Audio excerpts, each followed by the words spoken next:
Yeah, this traditional idea of, well, traditional education, that is, getting your degree, is like first and foremost of the utmost importance. And frankly, in many cases it is, because you can't get a job, you can't get the good jobs without a college education.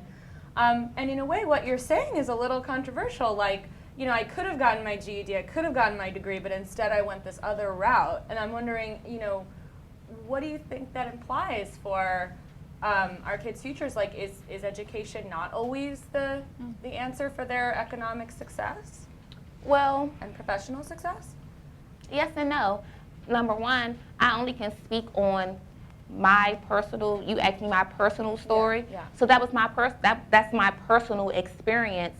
I'm not saying that education isn't the key to success or a good job, but when you're coming from a place where education is in your forefront and it's not taught to you at home and it's not pushed and pushed and pushed, that's not what's on your mind. And we're talking about, I'm not going to say where, I'm talking about young adults, young people who are coming from a neighborhood where I came from. And 9 times out of 10, education is not what's pushed to them. It's not.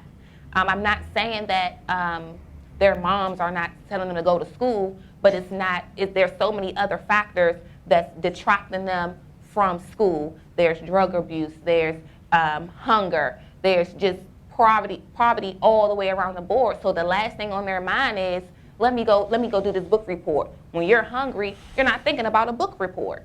So that's the population that I can speak to, because that's the population that I came from.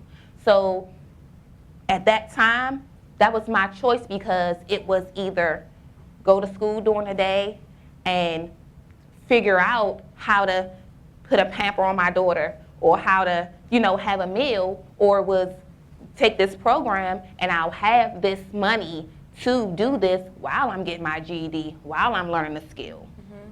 So I can only speak to the population that I came from. School is not always the forefront. You have a lot of young adults who are coming from a place where their moms were on drugs, so they never gave them the motivation to go to school.